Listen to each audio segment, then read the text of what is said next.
शायद तुम मानते हो कि तुम्हारी ज़िंदगी के सबसे बड़े फैसले पूरी तरह तुम्हारे अपने हैं, लेकिन उनमें से कितने फैसले सच में तुमने खुद लिए हैं? इंडिया में एक ट्रेडिशनल करियर पाथ चूज़ करने का प्रेशर, या फिर उस टॉक्सिक क्रश के पीछे भागना जो तुम्हें सिर्फ मिक्स्ड सिग्नल्स देता है? अक्सर पर्सनल डिसीजन जैसा लगता है।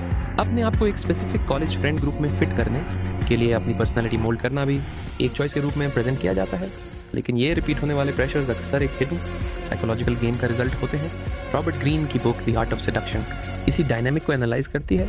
इस बुक को समझने के लिए सेडक्शन का मीनिंग दोबारा डिफाइन करना होगा। ये सिर्फ रोमांस की बात नहीं है, ये सिर्फ फिजिकल अट्रैक्शन की बात नहीं है। ग्रीन इसे साइकोलॉजिकल डोमिनेशन की प्रोसेस के रूप में देखता है, एक ऐसी प्रोसेस जहाँ किसी दूसरे इंसान को अपनी ऑटोनॉमी खुद विलिंगली सरेंडर करने के लिए इन्फ्लुएंस किया जाता है।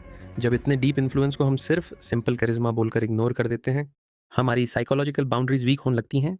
फिर कॉम्प्लेक्स पावर डायनामिक्स हमारे बिहेवियर को गाइड करते हैं और हमें फिर भी लगता रहता है कि कंट्रोल हमारे हाथ में है। इस स्ट्रैटेजी की एंट्री पॉइंट है द वॉइड। The void. हर इंसान के अंदर एक मिसिंग पीस होता है, वैलिडेशन की नीड, अटेंशन की नीड, या फिर ये नीड की कोई यूज फाइनली इंपॉर्टेंट फील करवाए। हम अपनी डेली हैबिट्स के थ्रू अपने वॉइड का शेप दुनिया को ब्रॉडकास्ट करते रहते हैं। हम किस अटेंशन के लिए डेस्परेट होते हैं, किस रिजेक्शन को ओवरथिंक करते हैं, और किस अप्रूवल के बिना इनकम्प्लीट फील करते हैं। ग्रीन 9 सेड्यूसर आर्केटाइप्स आइडेंटिफाई करता है जो इन सिग्नल्स को स्कैन करते हैं। ये लोग सिर्फ ऑब्जर्व नहीं करते, ये अपना behaviour as exact energy trait या फीलिंग को मिरर करने के लिए अडेप्ट करते हैं। जो तुम्हें लगता है कि तुम्हारी लाइफ माइंड मिसिंग है, द सायरन उन लोगों को टारगेट करती है जो मंदिर लाइफ में ट्रैप्ड फील करते हैं। वो डेंजर, थिएट्रिकल प्लेजर और एक्साइटमेंट का इमेज प्रोजेक्ट करती है जो तुम्हारी प्रेडिक्टेबल रियलिटी को ब्रेक कर देता है। सडनली तुम्हारी नॉर्मल लाइफ तुम्हें बोरिंग, छोटी और प्रिजन जैसी लगने लगती है। फिर आता है the charmer. The charmer deep insecurities को टारगेट करता है, तुम्हें अपनी यूनिवर्स का एब्सोल्यूट सेंटर बनाकर वो तुम्हारी ईगो को सूद करता है, तुम्हें नोटिस फील करवाता है और धीरे धीरे तुम्हें उस वैलिडेशन पर इमोशनली डिपेंडेंट बना देता है। ये प्लेयर्स तुम्हारी इंटरनल गैप्स को ऑब्जर्व करके एक मैन्युफैक्चर्ड इल्यूजन प्रेजेंट करते हैं जो स्पेशली तुम्हारे वॉइड को फिल करने के लिए डिजाइन की गई होती है। इसके बाद एग्जीक्यूशन एक टेक्टिकल 24 स्टेप प्रोसेस फॉलो करता है। ये प्रोसेस सेपरेशन से शुरू होता है। सेपरेशन, टारगेट को स्लोली उसके फ्रेंड्स, रूटीन्स और यूजुअल मेंटल सपोर्ट सोर्सेज से आइसोलेट किया जाता है। जब तुम्हारे नॉर्मल एंकर्स वीक हो जाते हैं, तुम नए इन्फ्लुएंस के लिए ज्यादा ससेप्टेबल हो जाते हो। इसके बाद आता है डिलिबरेट कन्फ्यूजन। डिलिबरेट कन्फ्यूजन जहां सिग्नल्स क्लियर नहीं रखे जाते, कभी वार्मथ, कभी साइलेंस, कभी प्रेज, कभी विथड्रॉवल। टारगेट के लिए अपने जजमेंट पर रिलाई करना डिफिकल्ट हो जाता है। जब किसी इंसान को ऑफ बैलेंस रखा जाता है, वो डायरेक्शन के लिए उसी पर्सन की तरफ देखने लगता है जो कंफ्यूजन क्रिएट कर रहा होता है। यहीं से hot and cold dynamic create होता है। Hot and cold affection establish होती है, फिर सडनली विथड्रॉ हो जाती है, अटेंशन मिलती है, फिर साइलेंस मिलता है।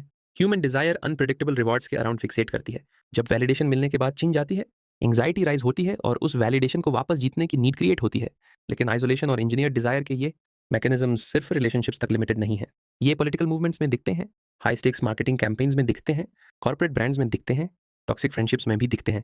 जब कोई लीडर, ब्रांड या टॉक्सिक फ्रेंड तुम्हारी पर्सनल फ्रस्ट्रेशन को यूज करके तुम्हें एक आइडियल फैंटेसी सेल करता है, वो तुम्हारी ऑटोनॉमी को वीक करने वाला रिफाइंड सिस्टम यूज कर रहा होता है।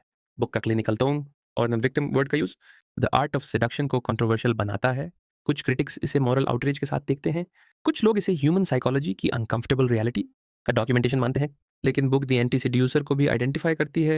द एंटी सेड्यूसर ऐसे लोग जो इतने इनसिक्योर और सेल्फ अब्जॉर्ब्ड होते हैं कि वो अपनी नीड्स तुम पर रिलेंटलेसली इंपोज करके तुम्हारी एनर्जी ड्रेन कर देते हैं। वो जीरो साइकोलॉजिकल अवेयरनेस का डेंजर रिप्रेजेंट करते हैं।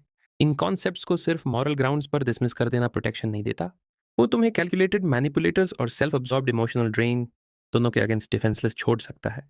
ट्रू पावर दूसरों पर ये टैक्टिक्स यूज करने की एबिलिटी नहीं है। ट्रू पावर अपने खुद के वॉइड को आइडेंटिफाई करने की एबिलिटी है। यह तुमसे अनकंफर्टेबल क्वेश्चंस पूछने को कहता है। मैं किस वैलिडेशन को इतना डेस्परेटली सीक कर रहा हूँ? मैं स्पेसिफिक और अक्सर वन साइडेड फ्रेंडशिप्स की तरफ क्यों ड्रॉन होता हूँ? मुझे किसी पर्टिकुलर पर्सन की अटेंशन इतनी इंपॉर्टेंट क्यों लगती है? जब तुम अपनी साइकी के गप्स को रिकॉग्नाइज कर लेते हो, तब किसी चार्मर या सायरन का लेवरेज न्यूट्रलाइज होना शुरू हो जाता है।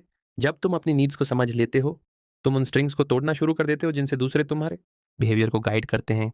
ट्रू फ्रीडम अपने माइंड के ब्लाइंड स्पॉट से बाहर निकालना है, क्योंकि अगर तुम्हें नहीं पता कि ये गेम कैसे खेला जाता है, तो तुम इवेंचुअली खुद गेम बन जाओगे।